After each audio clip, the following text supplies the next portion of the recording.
The fluorescent lights flickered overhead as Sarah pushed her shopping cart down aisle 12 of the Bentonville Walmart Supercenter. It was 11:47 p.m. on a Tuesday, and the store was nearly empty except for a few night shift workers restocking shelves.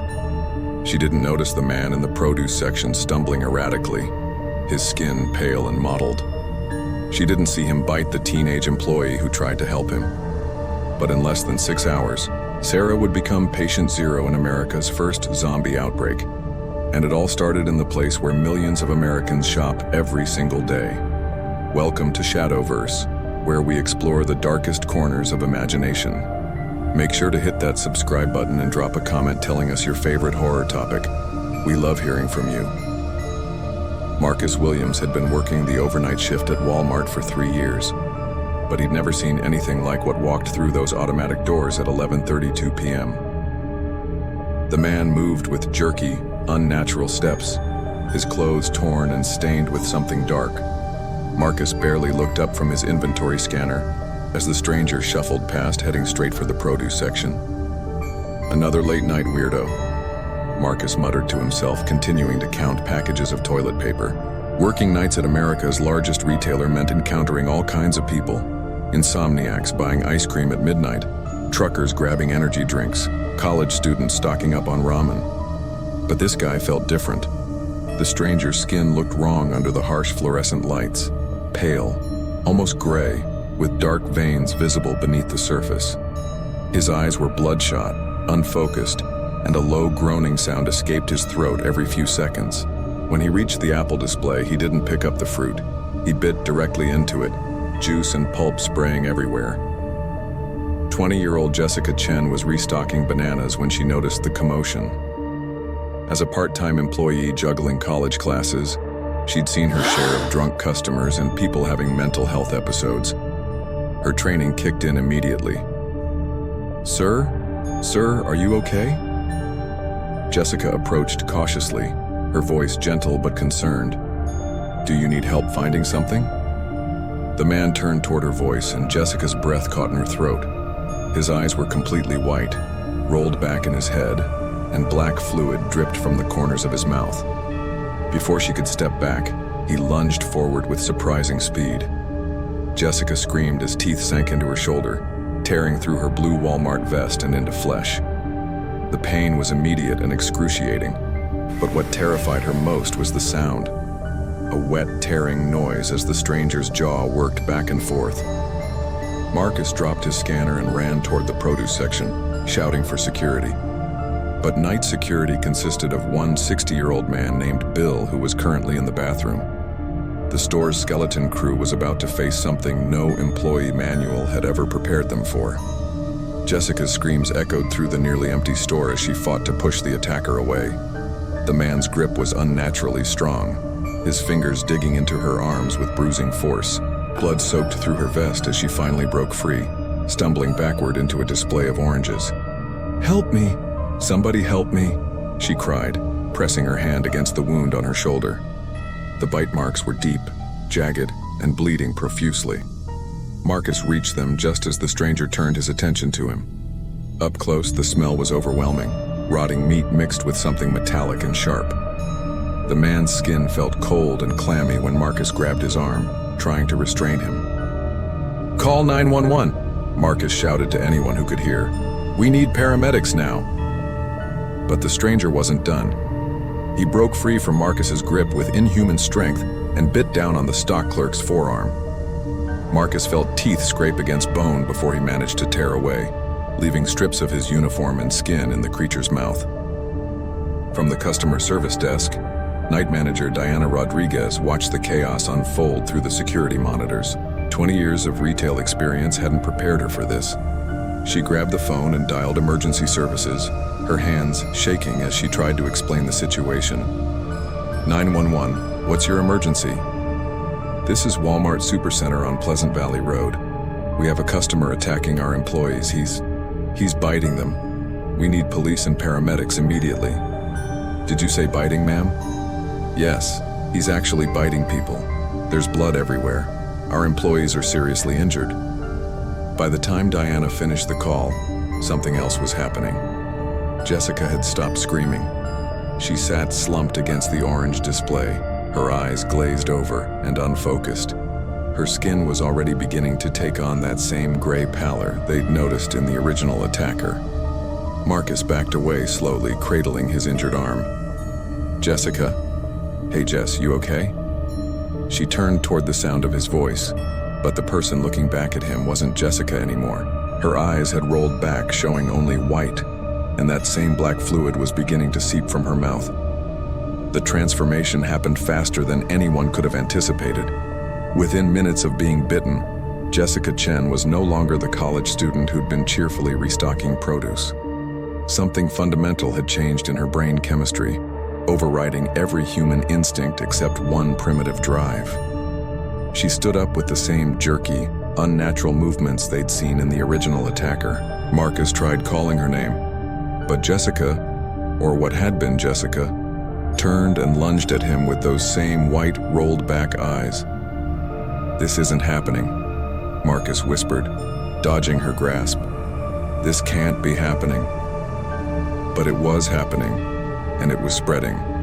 The original attacker had found Bill, the security guard, returning from the bathroom.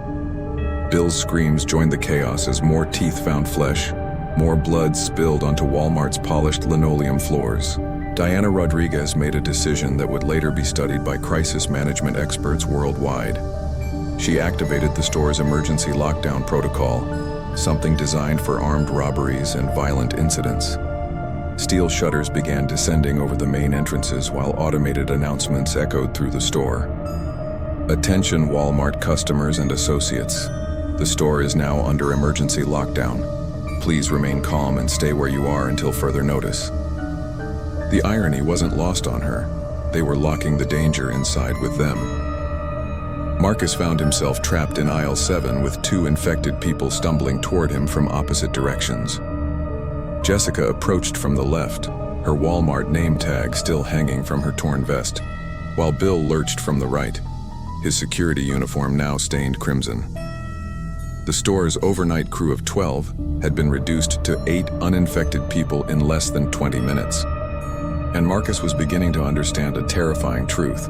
This wasn't just random violence or mental illness.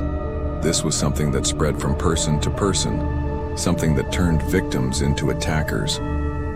He grabbed a baseball bat from the sporting goods section and backed toward the pharmacy, where he could see other employees barricading themselves behind the counter.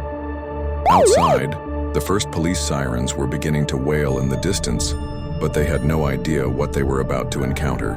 The night shift nightmare at Patient Zero Walmart had only just begun.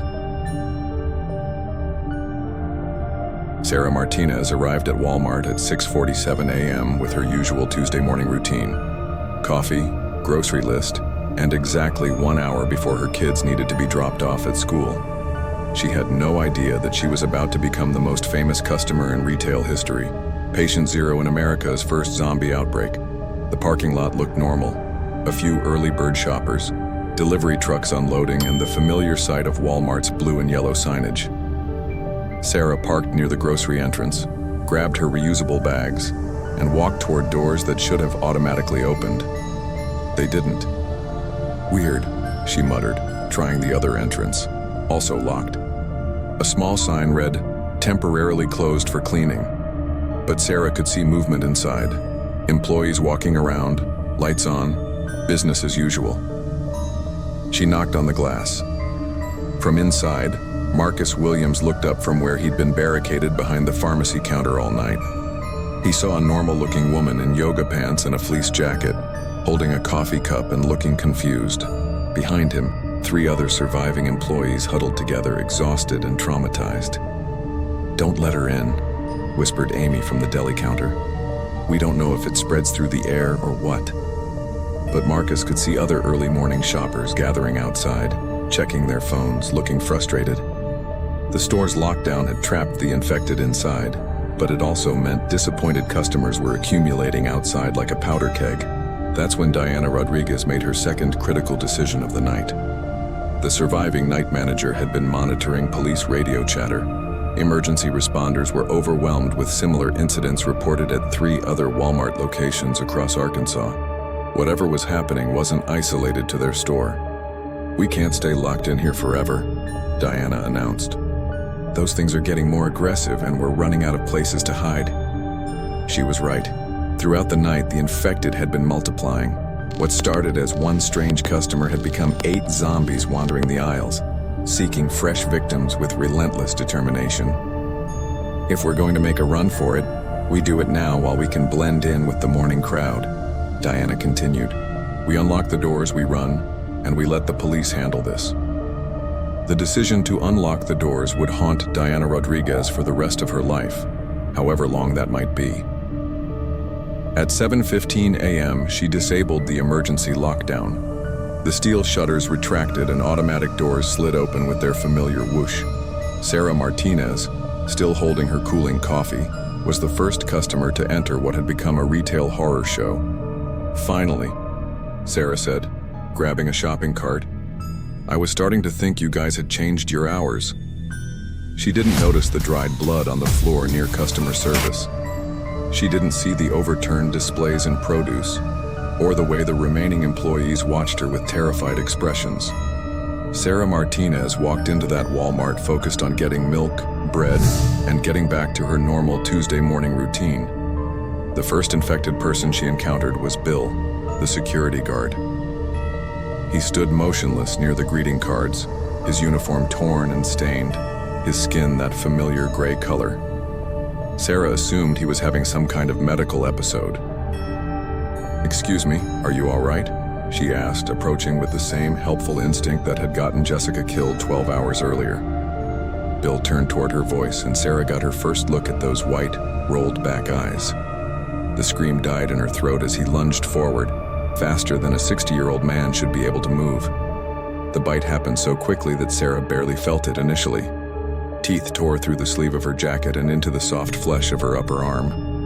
The pain came a second later, sharp, burning, and accompanied by the wet sound of tearing fabric and skin. Sarah dropped her coffee cup. It shattered on the linoleum, sending ceramic shards and liquid in every direction. She stumbled backward, pressing her hand against the wound, feeling warm blood seep between her fingers. "Help! Oh God, help me!" she screamed. But her cries only attracted more attention from the other infected wandering the store. From the pharmacy, Marcus watched in horror as more morning shoppers entered the store. They had no idea what they were walking into. The trap was reset, the bait was fresh, and Patient Zero Walmart was about to claim its next wave of victims. The morning rush at Walmart typically brought families, seniors, and commuters grabbing last-minute items. Today, they walked into a slaughter. Robert Chen, no relation to the infected Jessica, entered with his 8-year-old daughter Emma. They needed poster board for her school project. What they found was Sarah Martinez stumbling through the main aisle, blood streaming down her arm, her eyes already beginning to show that telltale glassy look. "Daddy, what's wrong with that lady?" Emma asked, tugging on her father's coat. Robert's paternal instincts kicked in immediately. Something was very wrong here. He scooped Emma into his arms and started backing toward the entrance, but more customers were entering behind them, creating a human traffic jam at the doors. The transformation process was accelerating. Sarah Martinez felt the change happening in real time, a burning sensation spreading from the bite wound through her bloodstream, reaching her brain and scrambling every rational thought. The world became simpler, reduced to basic drives and primitive hunger. She turned toward the nearest source of warmth and movement, Robert and Emma. "Run!" Marcus shouted from behind the pharmacy counter, finally breaking his silence. "Get out of here! All of you, get out!" But his warning came too late. Sarah Martinez, now fully transformed into America's Patient Zero, grabbed Robert's ankle as he tried to flee. He fell hard, Emma tumbling from his arms and scraping her knee on the concrete floor. The 8-year-old's cry of pain seemed to trigger something in every infected person within hearing distance. Jessica stumbled out from behind an end cap display. Bill changed direction from the electronics section. The original attacker emerged from the stockroom where he'd been wandering aimlessly. They all converged on the Chen family. Diana Rodriguez watched from the security office as chaos erupted. Morning shoppers scattered in every direction, some making it out the doors, others getting trapped deeper in the store. Shopping carts overturned, merchandise scattered, and more blood joined the stains already marking the linoleum floors.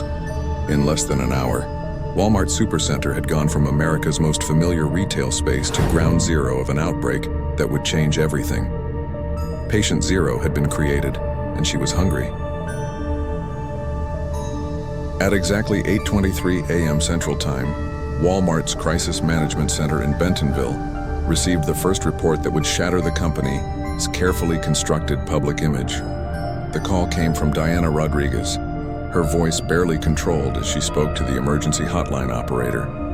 "This is store 4457 on Pleasant Valley Road. We have a code black situation, multiple casualties, possible biological hazard, and we need immediate corporate intervention." James Morrison, Walmart's vice president of crisis management, had handled everything from mass shootings to natural disasters during his 15-year career with the company.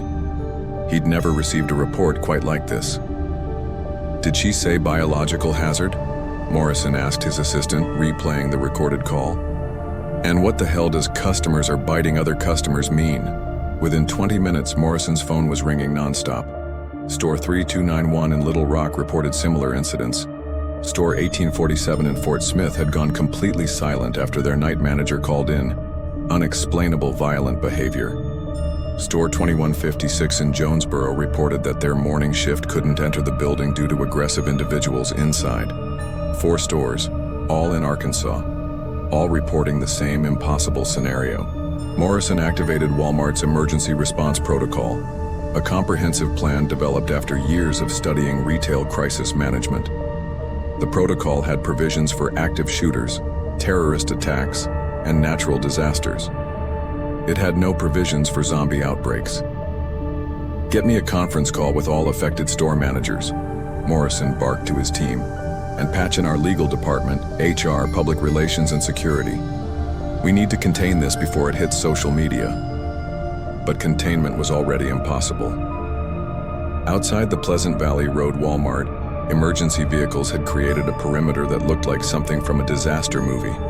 Police cars, ambulances, fire trucks, and a growing crowd of onlookers with smartphones. Local news crews were setting up cameras across the street. The first viral video had already been posted to social media. Shaky phone footage of Sarah Martinez stumbling through the parking lot, her arm bandaged by paramedics, her eyes unfocused and strange. The caption read, "Something weird happening at Walmart. Lady got attacked inside and now she's acting crazy." Walmart Zombie CEO Doug McMillon was pulled out of a board meeting at 9:45 a.m. to deal with what his staff was calling the Arkansas situation. As he listened to the reports flooding in from his crisis team, McMillon felt something he'd never experienced in 20 years of corporate leadership: complete helplessness. "Sir, we now have confirmed incidents at 7 locations," Morrison reported via video conference. "Emergency services are treating this as a potential bioterrorism attack. The CDC has been contacted, and the National Guard is being mobilized." McMillon stared at the security footage from store 4457. Grainy black and white video showed people moving in jerky, unnatural ways, attacking others with what appeared to be their bare hands and teeth. It looked like a horror movie, except this was real, and it was happening in his stores. "What's our exposure?" McMillon asked, his business training kicking in automatically. "How many customers and employees are we talking about?" "Unknown, sir. We've lost contact with 3 stores completely. The ones still reporting have barricaded staff in back offices while emergency responders try to establish perimeters." The legal implications were staggering. Walmart served 265 million customers weekly across 10,500 stores worldwide. If this outbreak spread beyond Arkansas, if it reached other states or countries, the company could be facing the largest liability crisis in corporate history. "We need to shut down every store in a 50-mile radius of the affected locations," McMillon decided. "Full evacuation, deep cleaning, whatever it takes, and get me a direct line to the governor's office." But even as he spoke, McMillon knew they were behind the curve. Social media was exploding with Walmart zombie hashtags. Local news had become national news. Cable networks were breaking into regular programming with developing story banners about mysterious attacks at America, America's largest retailer. Stock prices were already dropping in pre-market trading as investors tried to process the impossible headlines. Zombie-like attacks reported at multiple Walmart locations, and CDC investigating possible biological agent at Arkansas retail stores. The corporation that had built its reputation on reliability, consistency, and family values was about to become synonymous with the first zombie outbreak in American history. By noon, Walmart's Bentonville headquarters looked like a military command center. Crisis management teams worked around the clock, monitoring developments at affected stores while fielding calls from government agencies, media outlets, and panicked franchise owners from across the country. The CDC had established a mobile command unit outside the original Patient Zero location, but their initial findings only deepened the mystery. Blood samples from bite victims showed cellular abnormalities, unlike anything in medical literature. The infected individuals displayed symptoms that defied conventional understanding of disease transmission and progression. Whatever this is, it's not bacterial, viral, or fungal, Dr. Sarah Chen from the CDC's Special Pathogens Branch reported to the assembled crisis team. The cellular breakdown happens too quickly for any known biological agent. We're looking at something completely unprecedented. McMillan found himself facing decisions no CEO should ever have to make. Federal authorities were recommending indefinite closure of all Arkansas locations. Insurance companies were already denying coverage, claiming the situation fell under acts of God exclusions. And employees at stores nationwide were calling in sick, too frightened to come to work. The public relations nightmare was escalating by the hour. Competing retailers were quietly closing their own Arkansas locations out of an abundance of caution. Social media influencers were posting videos outside Walmart stores, some claiming the outbreak was a government cover-up, others insisting it was a viral marketing stunt gone wrong. "Sir, we have a new development," Morrison interrupted the emergency board meeting. "The infected individuals from the original stores, they're not responding to medical treatment. Hospitals in Little Rock, Fort Smith, and Fayetteville are reporting that bite victims are becoming increasingly aggressive and violent."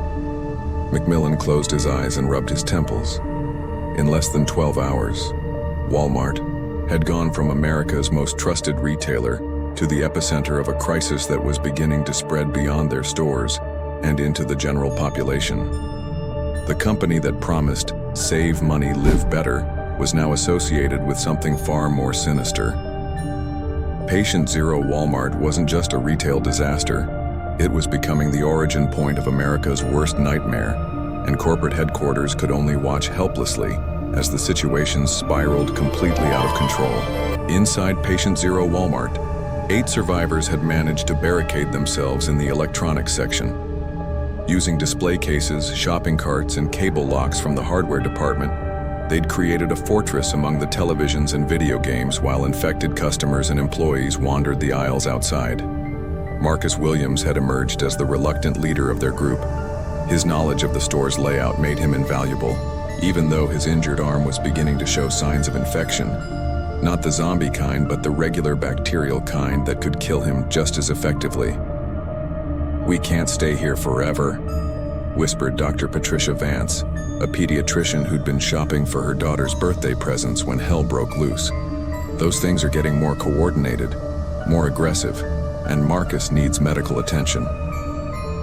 The survivors included Amy from the deli counter, 2 customers named Mike and Janet who'd been buying fishing gear, elderly Harold who'd been picking up his prescriptions, teenage employee Kevin from automotive, and Maria, a mother of 3 who'd been grabbing school supplies. They'd been watching the infected through the security monitors that Kevin had managed to access. What they saw was terrifying. The zombies were learning. Initially, they'd wandered aimlessly, but now they seemed to be searching systematically, working together to investigate hiding spots. "They remember this place," Marcus observed, watching Sarah Martinez, Patient Zero herself, methodically checking each aisle. "They know the layout because they shopped here when they were human." This gave the infected a horrific advantage. They knew where people might hide, where the exits were, where the stockrooms and employee areas could be accessed. The familiarity of Walmart, which had made millions of customers feel comfortable and welcome, was now working against the survivors. Outside their barricade, they could hear the sounds of destruction, shopping carts being overturned, glass breaking, and the occasional scream from some unlucky person who hadn't made it to safety. The automatic announcement system was still functioning, periodically broadcasting cheerful messages about rollbacks and savings, while chaos reigned in the aisles. Attention Walmart shoppers, don't forget to check out our pharmacy for all your health and wellness needs. The irony would have been funny if their situation wasn't so desperate. Dr. Vance had been studying the infected through the security cameras, making notes on a Walmart receipt with a pen from the office supplies aisle. Her medical training was helping her understand patterns that the others missed. Look at how they move, she pointed to monitor 3, which showed Jessica Chen stumbling through cosmetics. The bite victims from last night are more deteriorated than the ones from this morning. Sarah Martinez still has better motor control because she was infected more recently. This observation sparked an idea in Marcus's mind. If the newer ones are faster and stronger, but the older ones are more decayed, he trailed off thinking. We use the store against them. Maria finished his thought. We know this place better than the fresh infected, and we're smarter than the deteriorated ones. They began planning their escape route using Marcus's employee knowledge and the security monitor system. The loading dock in the back offered the best chance. It was away from the main customer areas where most of the infected were concentrated, and the heavy doors could be secured from the outside. But getting there meant crossing nearly the entire length of the store, passing through grocery, household goods, and the stockroom areas. They'd have to move as a group, stay quiet, and hope that the infected were still primarily hunting by sound and movement rather than scent. Kevin, the teenage automotive employee, surprised everyone with his tactical thinking. We take weapons from sporting goods, but quiet ones. Baseball bats, not guns.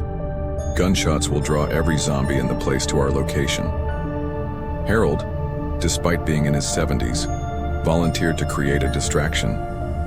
I'm the slowest one here, and my heart medication isn't going to last much longer anyway. Let me draw them to the front of the store while you all head for the back. Absolutely not, Dr. Vance said firmly.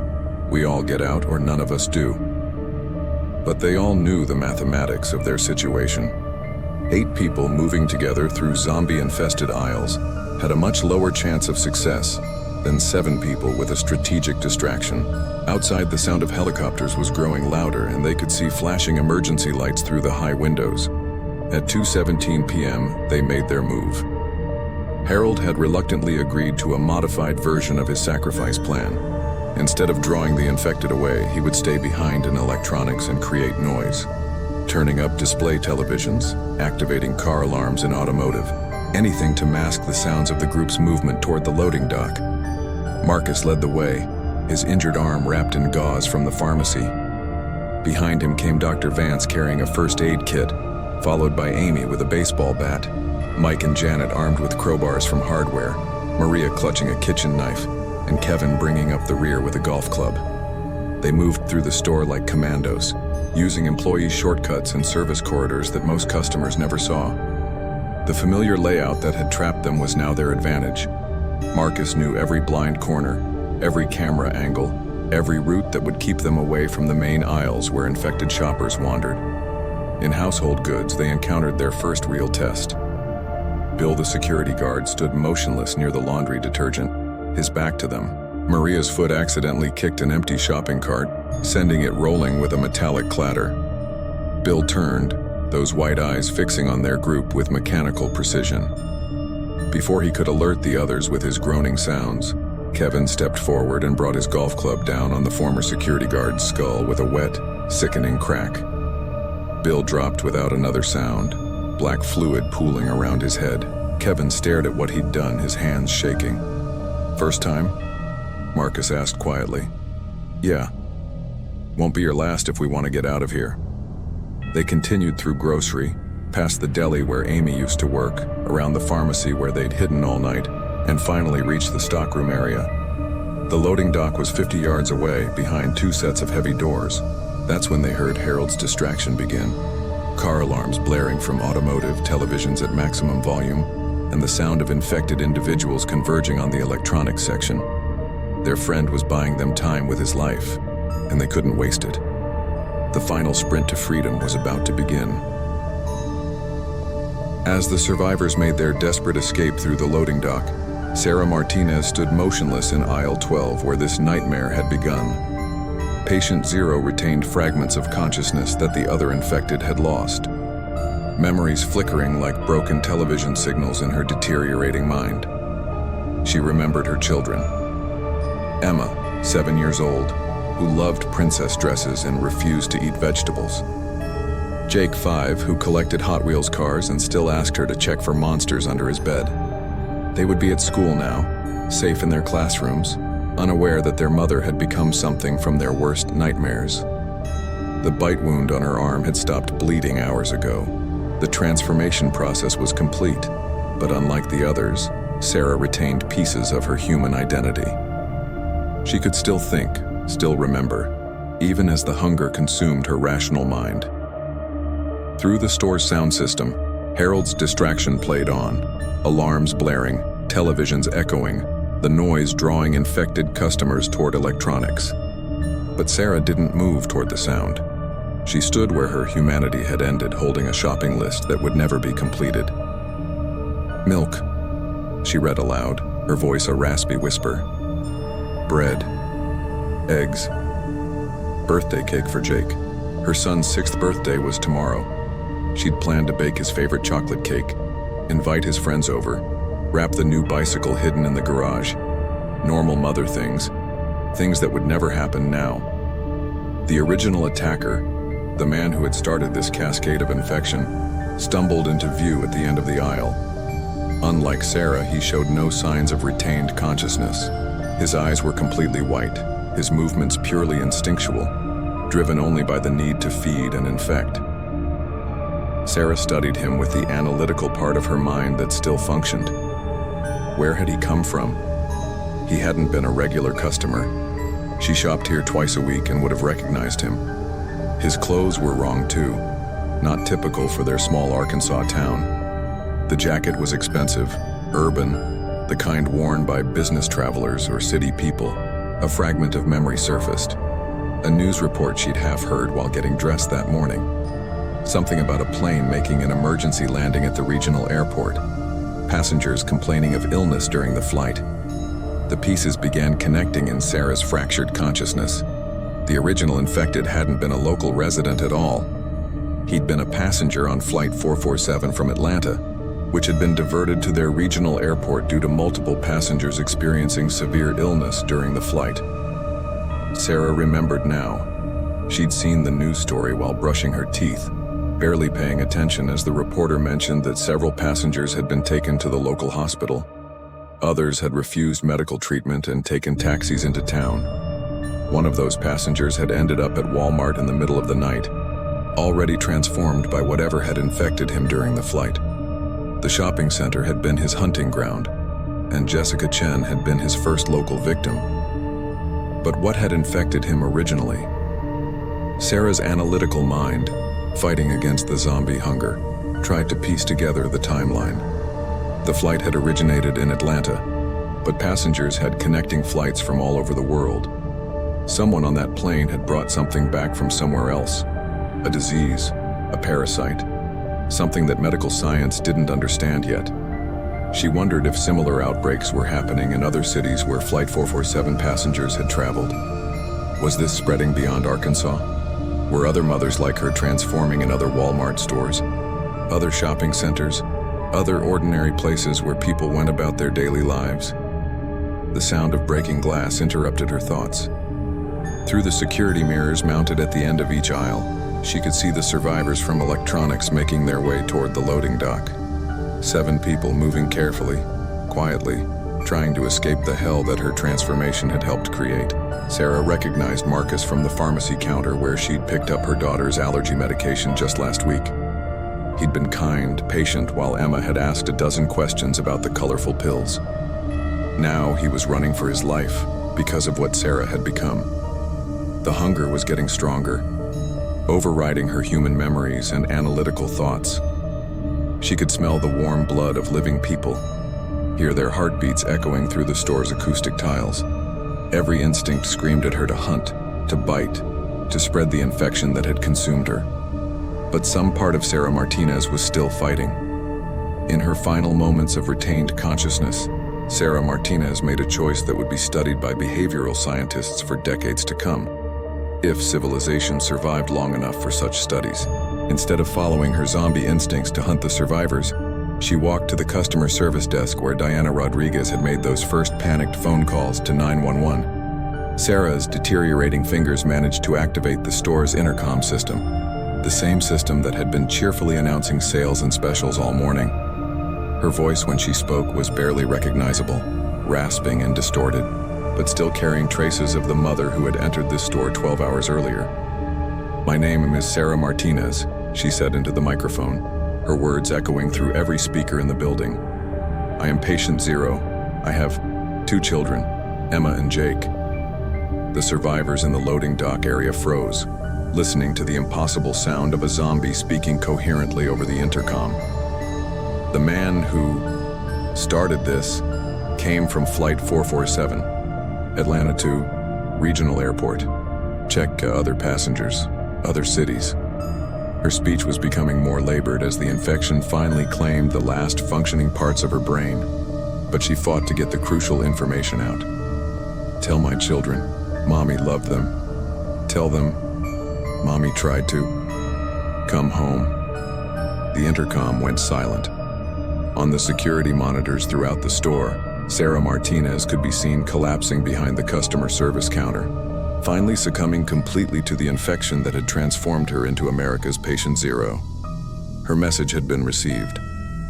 The survivors would carry her information to the CDC, to the military, to anyone who could use it to track the source of the outbreak and possibly prevent its spread to other cities. But it was already too late. Flight 447's passenger manifest showed connections to Los Angeles, Chicago, New York, and Miami. The infection that had started with one sick passenger was spreading across the country, finding new hosts in airports, hotels, and yes, other Walmart stores. Sarah Martinez's sacrifice had provided crucial intelligence about the outbreak's origin. Whether it would be enough to stop what was coming remained to be seen. Patient Zero's story was complete, but America's nightmare was just beginning. The loading dock doors of Patient Zero Walmart finally opened at 3:42 p.m., releasing 7 traumatized survivors into a world that would never be the same.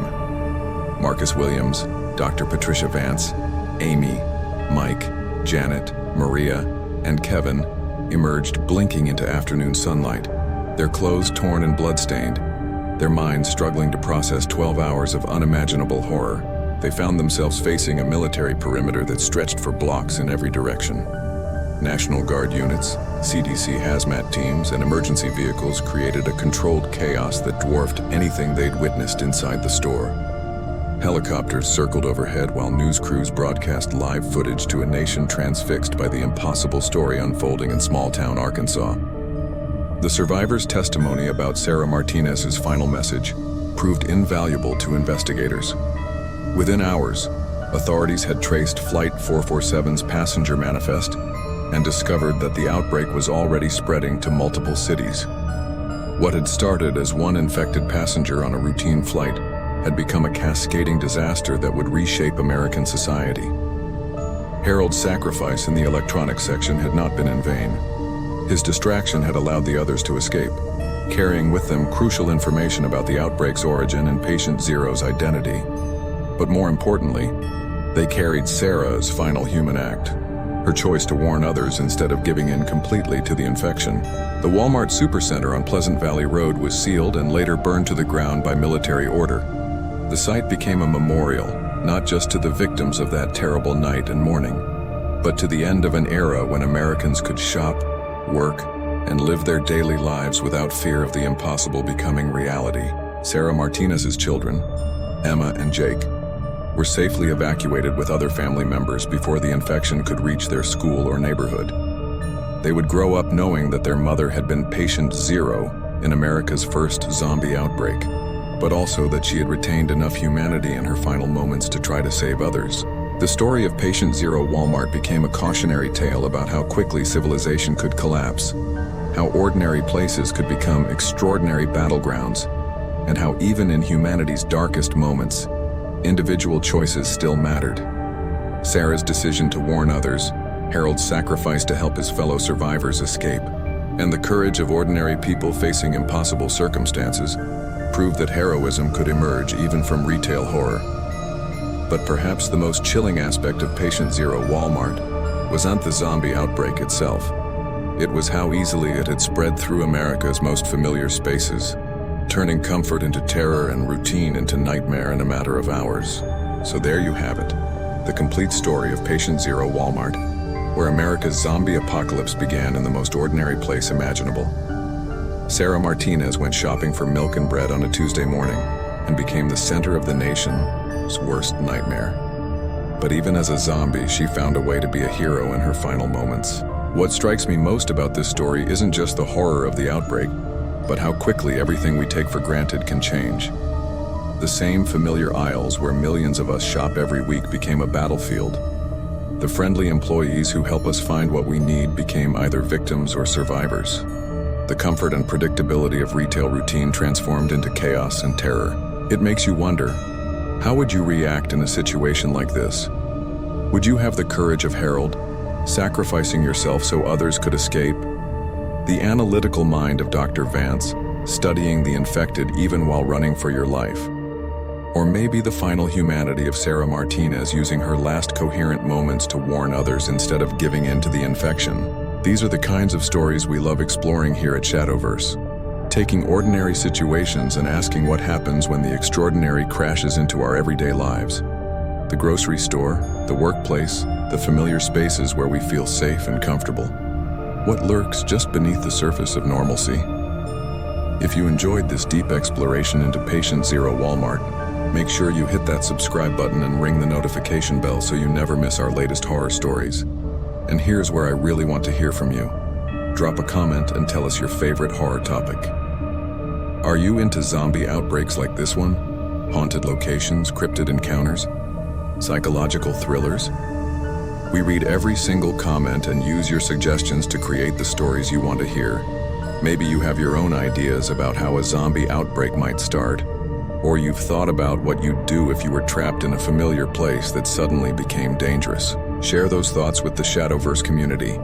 We love hearing your theories and experiences. Until next time, remember that horror often hides in the most ordinary places, and sometimes the real monsters are the situations that turn everyday people into heroes or villains. Thanks for joining us in the shadows, and sweet dreams.